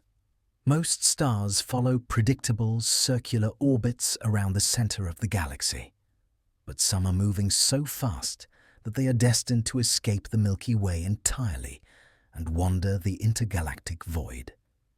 These are hypervelocity stars, the refugees of the galaxy. They were likely launched by a violent encounter with a supermassive black hole at the galactic center. If a binary star system passes too close, The black hole can capture one star and fling the other outward at millions of miles per hour. It is a gravitational slingshot of incredible power. These stars are the lonely travelers of the cosmos, racing through space with no home to return to. Their paths provide a way to map the gravity and the dark matter of our galaxy as they move away. They are messengers from the center of our world, heading out into the unknown emptiness. They remind us that even the most stable stars can be set adrift by the power of the dark. The multiple belts, system architecture. Some planetary systems have multiple belts of asteroids and comets. Instead of just one asteroid belt, they might have several, separated by the gravitational gaps created by their planets. It is a layered architecture. This layout reveals the history of the system, how many planets it has, where they formed, and how they migrated. The presence of multiple belts suggests a complex and active past, with many interactions shaping the debris that remains. The belts are the fingerprints of the planets. By comparing these distant systems with our own, we gain a better understanding of how common our own solar system's layout is. The leftovers of planet formation are the archives of the forces that built the worlds. They show us that every planetary system has its own unique story, written in the debris of its birth. The cosmic microwave background, the echo of creation. Imagine being able to see the universe as it was when it was just a few 100,000 years old. We can. This is the cosmic microwave background, the oldest light in the universe. It is a faint glow that fills the entire sky, arriving from every direction. It is the afterglow of the Big Bang. This light was emitted 380,000 years after the Big Bang, at the moment when the universe cooled enough for atoms to form and light to travel freely. Before that, the universe was a hot, dense fog. This light is the baby picture of the cosmos, a snapshot of the moment it became transparent. Over billions of years, the expansion of the universe has stretched this light into microwave wavelengths. It is incredibly uniform, but it contains tiny fluctuations, small differences in temperature and density. These ripples are the seeds of everything we see today. Gravity pulled on the denser regions, growing them into the first stars and galaxies. Studying this background allows us to test our models of the Big Bang and understand the very beginning of the cosmic journey. It is the echo of creation, still resonating in the deep, a record of the moment the universe first began to shine. The Oort cloud, the outer limits. Far beyond the orbits of the planets, far past the Kuiper belt, lies the Oort cloud. It is a spherical shell of billions of icy objects that surrounds our entire solar system. It is the true edge of the Sun's domain, a silent reservoir of the past. The Oort cloud is so far away that it takes light nearly a year to reach its inner edge. The objects there are remnants of the early solar system, flung outward by the gravity of the giant planets billions of years ago. They are preserved in a deep, dark freeze, untouched by the sun's heat. Occasionally, the gravity of a passing star or the galactic tide nudges one of these objects inward. It begins a long journey toward the sun, eventually becoming a long-period comet with a brilliant tail. It is a messenger from the furthest limits of our home. The Oort cloud is a reminder that our solar system is much larger than we think. It is a vast, silent reservoir of ice and memory, marking the boundary where our sun's influence finally begins to fade into the gravity of the other stars. It is the silent frontier of our system. The great attractor, cosmic flow. Our galaxy is on the move, but it isn't moving randomly. The Milky Way and thousands of other galaxies are being pulled toward a mysterious concentration of mass known as the Great Attractor. It is a gravitational center that we are only beginning to understand. This region is located about 250 million light-years away. It is hidden from our direct view by the thick dust and stars of our own galactic center, a region known as the Zone of Avoidance. Despite the name, it isn't an object, but a massive gravitational center within the Laniakea supercluster. The Great Attractor is so massive that it influences the motion of galaxies across hundreds of millions of light-years. It is part of the large-scale flow of the universe, showing how gravity continues to build ever larger structures. It is the invisible force that is pulling us through the dark. We are all part of this silent, invisible stream, drifting toward a destination we are only beginning to map. It is a reminder that we are part of a cosmic system far larger than our own neighborhood, connected to the deep architecture of space by the pull of a distant mass. The life of a red dwarf, eternal light. The smallest stars are the most enduring. Red dwarfs are stars with less than half the mass of our Sun. They burn their fuel so slowly and efficiently that they can live for trillions of years. They are the marathon runners of the stellar world. While our Sun will die in a few billion years, a red dwarf born today will still be shining when the universe is 100 times its current age. They are the most common stars in the galaxy, though they are too dim to be seen with the naked eye.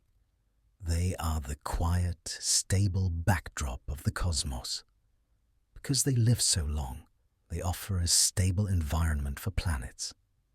Many of the Earth-sized planets we have discovered orbit these small, cool suns. They are the long-term inhabitants of the cosmos, the stars that will remain when all the massive giants have long since faded. They represent the endurance of nature. In the far, far future, when the galaxy is old and dark, the red dwarfs will be the last beacons of warmth in a cooling universe. They are the keepers of the light, long after everyone else has gone home. The void of Boötes, the great nothingness. In the grand architecture of the universe, there are places where even gravity seems to fail. The Boötes void is a massive, nearly spherical region of space, about 330 million light-years in diameter, that contains almost nothing. It is a great nothingness in a universe otherwise filled with galaxies and light. It is the most empty place we know. To understand its scale, consider this.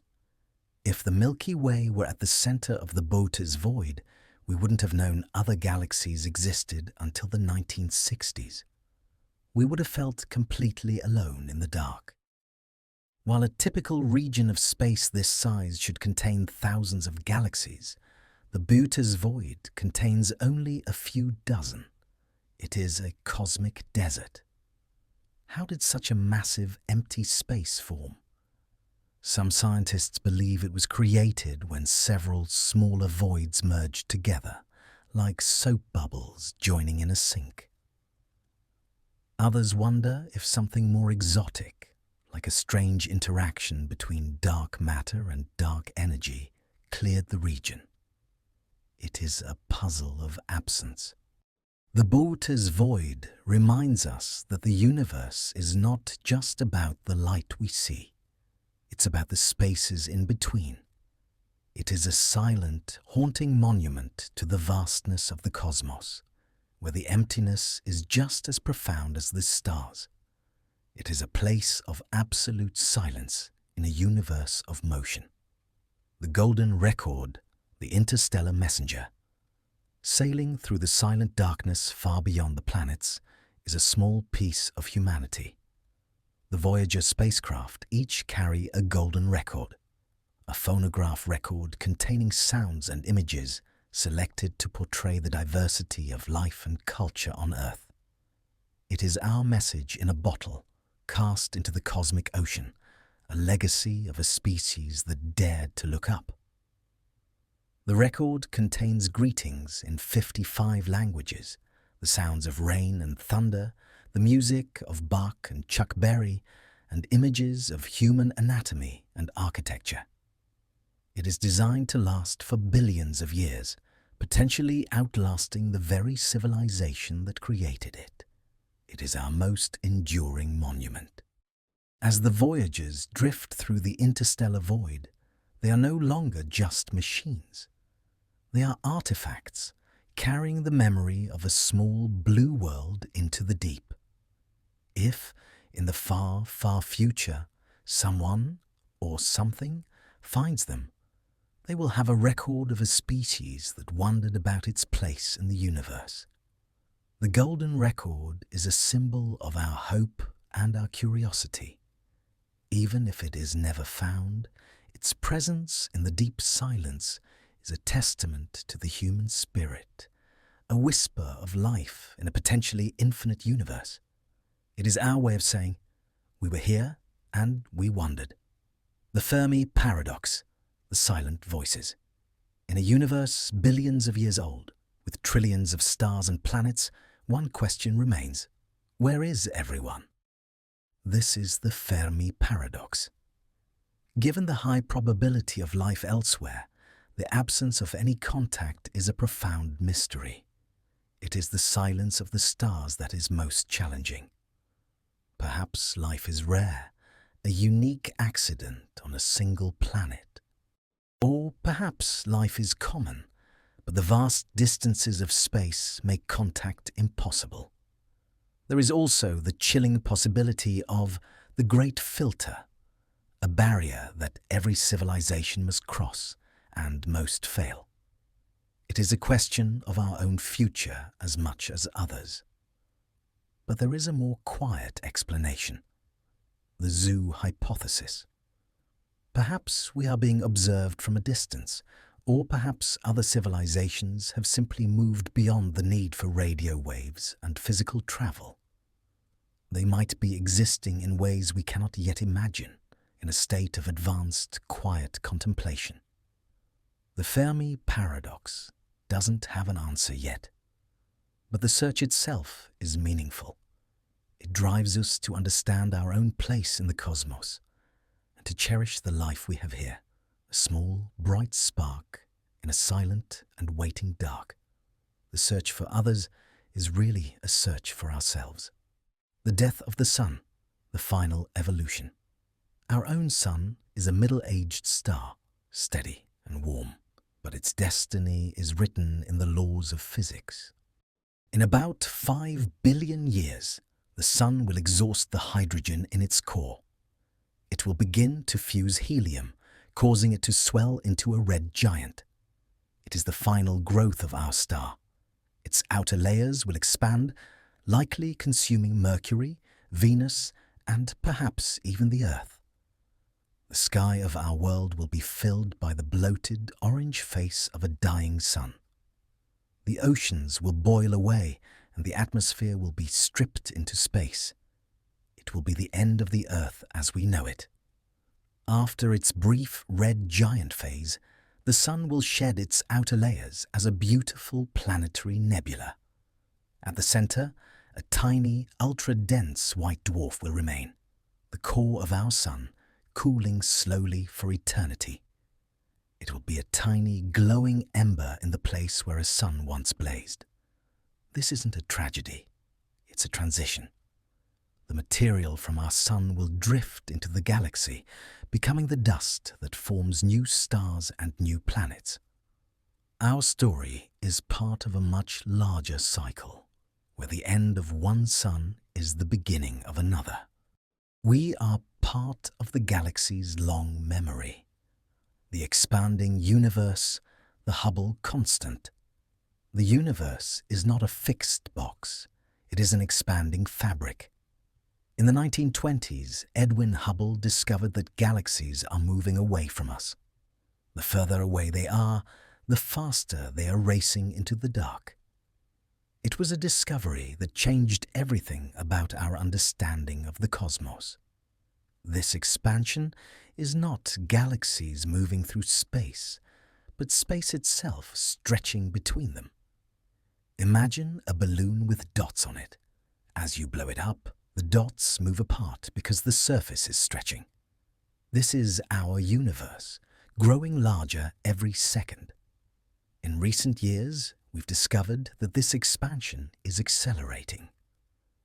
An invisible force called dark energy is pushing the universe apart faster and faster. Eventually, the distant galaxies will disappear from our view forever, leaving our local group alone in an island of starlight. The universe is heading toward a state of isolation. The expanding universe shows us that we live in a dynamic, changing cosmos. It challenges our understanding of the future and reminds us that the view we have now of a sky filled with galaxies is a fleeting gift of cosmic time. We are seeing the universe in its most social era, the heat death, the final silence. If the expansion of the universe continues forever, what is the final destination? The most likely scenario is the heat death of the universe. Over trillions upon trillions of years, the stars will all burn out. The black holes will slowly evaporate. The atoms themselves may decay. It is the slow fade to black. The universe will grow colder and darker until it reaches a state of maximum entropy. No more work can be done. No more light can be made. It will be a state of perfect, infinite silence. It is the end of the physical history of the cosmos. But this is so far into the future that the human mind cannot even begin to grasp the scale. In a way, it is a state of ultimate peace. The universe, after its long and brilliant life of stars and galaxies, will finally settle into a permanent rest. The motion will finally stop. It is the final chapter of the cosmic story. But until then, we have the light, we have the stars. We have this moment, here and now, to look up and wonder at the magnificent drama that is still unfolding. The silence is a long way off. The Voyager journey, sailing the dark.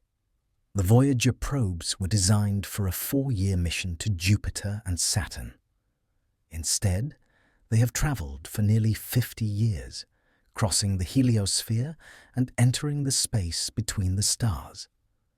They are the most distant human-made objects in existence, our first true interstellar travelers. They continue to send back signals, weak whispers across billions of miles of space.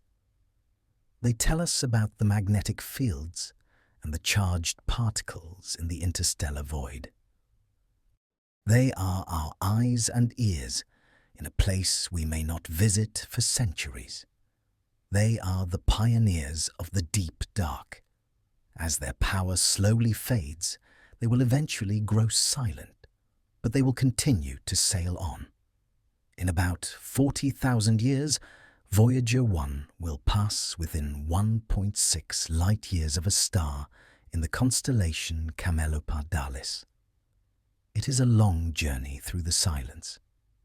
The Voyagers are the ultimate testament to our curiosity. They are small, fragile things, but they have traveled further than anything else we have ever made. They are our emissaries to the stars, drifting through the deep silence of the cosmos.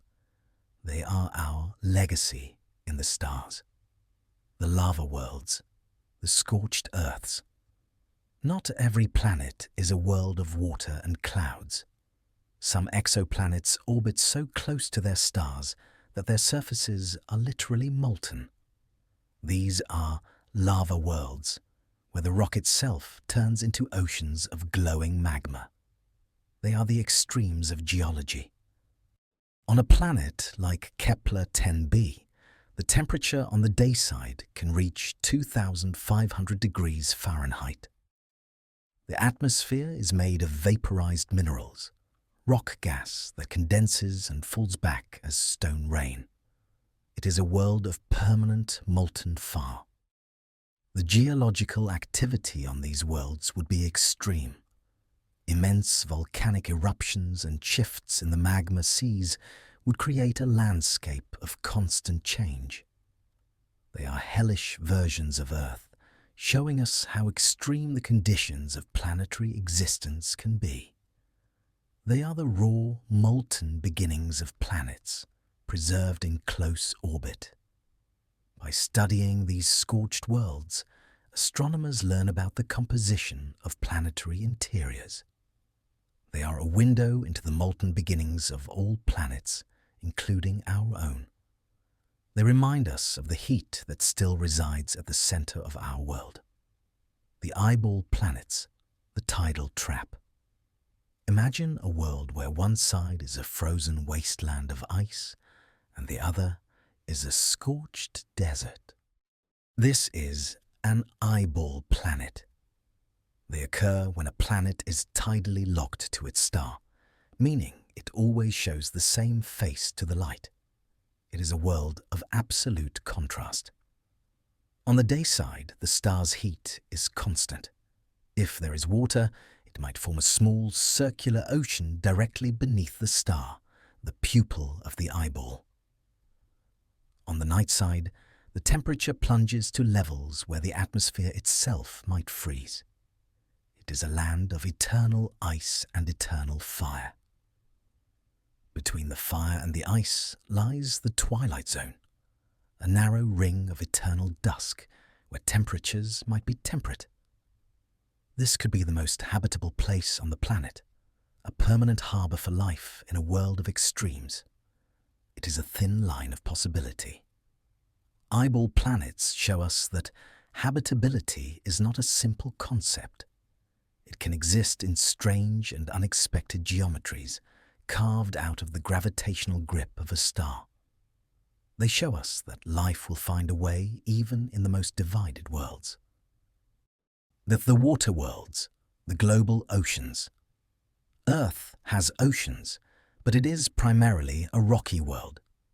In distant systems, we have found planets that may be water worlds, planets with global oceans hundreds of miles deep, covering the entire surface with no land in sight.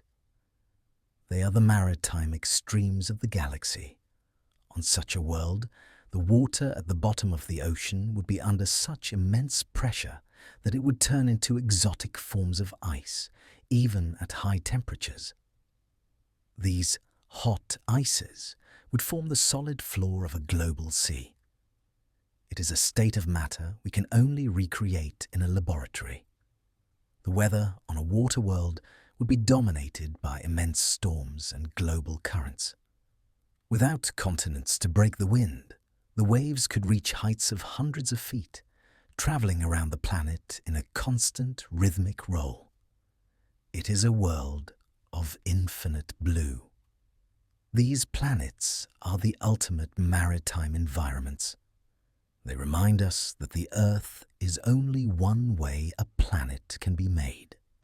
In a galaxy of trillions of worlds, there are places where the horizon is nothing but a line of blue, stretching forever under a foreign sun.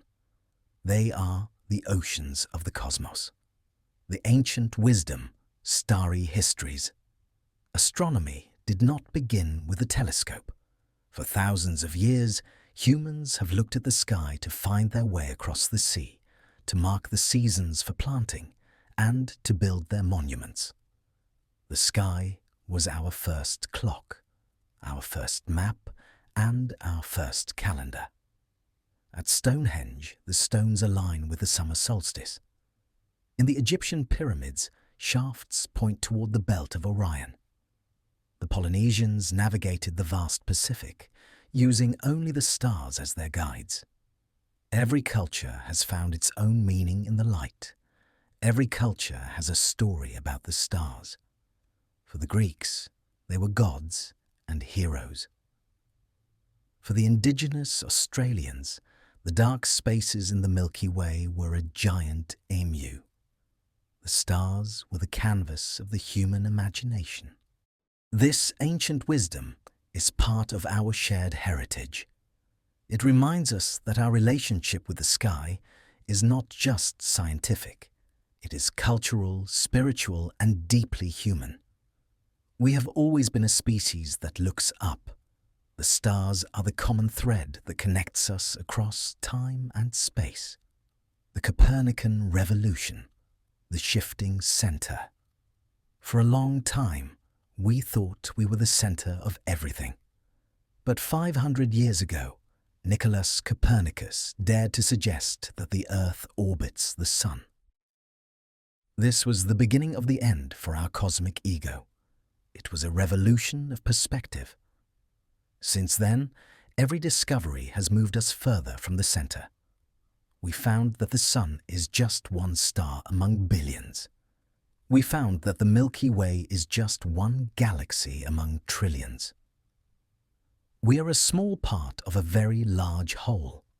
This Copernican principle teaches us humility, but it also teaches us connection. If we aren't at the center, we are part of the whole. We are a small but conscious part of a vast, interconnected system. We are the universe experiencing itself. Understanding our place in the universe is a journey from arrogance to awe. It allows us to see the world not as a stage built for us, but as a home that we share with the rest of existence. It is a homecoming to the stars. The gravitational waves, the sound of the dark.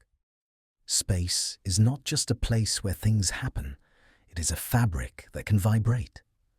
When massive objects like black holes collide, they send out ripples in the fabric of space-time. These are gravitational waves, the tremors of the infinite. For 100 years, they were only a theory. But in 2015, we detected them for the first time. It was a historic moment, the first time we heard the universe instead of just seeing it. We had gained a new sense. Gravitational waves allow us to observe things that are completely dark. We can hear the merger of black holes that produce no light. We can sense the vibrations of the Big Bang itself. It is a new window into the dark side of the cosmos. It is a new way of doing astronomy. It gives us a sense of touch in a universe that was once only visible. It reminds us that the cosmos is a dynamic, resonant place, full of music that we are only now beginning to hear. The universe is singing. The dark energy, the invisible push. Gravity pulls things together. But there is an invisible force that is pushing the universe apart. This is dark energy. It makes up about 68% of the universe, and we have no idea what it is. It is the most dominant and most mysterious force in existence. We only know it exists because the expansion of the universe is accelerating. Galaxies are moving away from each other faster and faster every day. Dark energy is the anti-gravity that is winning the long-term battle for the cosmos. It is the energy of the vacuum. It is a profound mystery. Is it a property of empty space? Or is it a new force of nature that we haven't yet named? It challenges our most basic understanding of physics and the future of the cosmos. dark energy tells us that the universe is far more complex than we imagined. It shows us that the most dominant force in existence is something that remains completely hidden from our eyes. It is the invisible energy that is driving the future of everything. We are being pushed into the dark.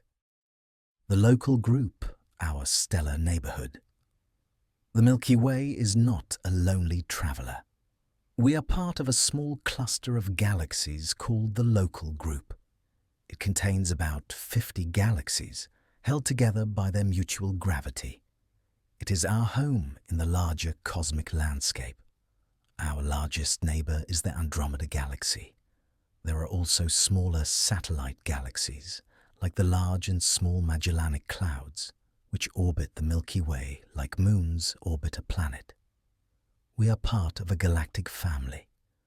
The local group is our home in the larger cosmic landscape. While the rest of the universe expands away from us, our local neighborhood will stay together. Eventually, all the galaxies in the local group will merge into one massive system. It is our permanent community. It is our permanent community in a potentially infinite universe. It reminds us that even on a galactic scale, there is such a thing as home. We are not alone. We are part of a group that will endure long after the rest of the universe has faded. The pale blue dot, a sense of scale. In 1990, as Voyager 1 was leaving our planetary neighborhood, it turned its camera back toward home. At the request of Carl Sagan, it took a photograph of the Earth from 6 billion kilometers away. In that image, the Earth is a tiny, pale blue speck caught in a single beam of sunlight. It is the most famous perspective in history. Looking at that dot, you realize that every human being who ever lived, every war ever fought, and every dream ever dreamt took place on that tiny, fragile pixel. It is a powerful lesson in humility and a reminder of our responsibility to one another. Sagan called it the only home we've ever known. From that distance, the borders and the conflicts of our world seem insignificant. What matters is the thin blue line of the atmosphere and the life that it protects. We are all on that dot together. The pale blue dot reminds us that while we are part of a vast and ancient cosmos, our world is a precious and unique place. It encourages us to deal more kindly with one another and to cherish the only home we have. It is the ultimate perspective on our place in the stars. The kilonova, the collision of giants. When two neutron stars, those ultra-dense remnants of supernovae, drift too close to one another, they begin a spiral of death. They spin around each other faster and faster, losing energy until they finally collide. This titanic impact is called a kilonova, and it is one of the most productive events in the universe. A kilonova is much more powerful than a nova, but less powerful than a supernova. However, its importance lies in what it produces. The intense pressure and heat of the collision create the conditions for the formation of the heaviest elements, including gold and platinum. While supernovae produce many elements, recent discoveries suggest that most of the gold in the universe was born in the heart of kilonovae. Every piece of gold jewelry you wear was once part of a collision between two dead stars, billions of years ago. It is a jewelry of cosmic violence. The kilonova shows us how the death of stars continues to enrich the universe. It is a reminder that even the most extreme and violent events have a creative purpose, providing the heavy elements that make our modern world possible. We are wearing the remnants of a stellar collision. Strange matter, the unknown state. Deep inside the hearts of the densest neutron stars, physics may reach a breaking point. Some scientists speculate that the pressure is so high that the neutrons themselves break apart into their component quarks. This could create a new and terrifyingly stable form of matter, called strange matter. Strange matter is thought to be so stable that it would be the ideal state of matter. Some theories suggest that if a piece of strange matter were to touch ordinary matter, it might convert that matter into more strange matter, like a cosmic infection. It is a frightening possibility. Fortunately, strange matter can likely only exist under the extreme pressures of a star's core. These strange stars would be perfectly smooth, ultra-dense spheres, representing a state of existence that is fundamentally different from anything else in the universe. Strange matter represents the ultimate frontier of our knowledge of matter. It shows us that there are still states of existence that we have only begun to imagine, hidden away in the most extreme corners of the cosmos. It is a reminder that the universe is far more exotic than it appears. As our journey through the wonders of the cosmos comes to a close, let us return to the quiet of the present moment. We have traveled through exploding stars and frozen moons. We have witnessed the birth of suns in filamentary clouds and the slow cooling of white dwarfs. We have looked at the invisible scaffold of dark matter and the brilliant light of quasars. We have pondered the Fermi paradox and the fate of our own sun. We have looked back at our pale blue dot and felt the weight of the kilonova. But now it is time to let those images fade. The stars are still there, moving with their slow and patient rhythm, but they no longer require your attention. The universe will continue its dance without any effort from you. It is a motion that needs no audience. If you feel your eyelids growing heavy, allow the grand story of life on Earth to wrap around you gently and guide you into calm. Don't forget to subscribe to listen to more of our bedtime stories. Close your eyes, take a deep breath, and slowly drift into sleep, into silence, into the boundless, timeless current where all life intertwines. Wishing you a quiet, comforting night.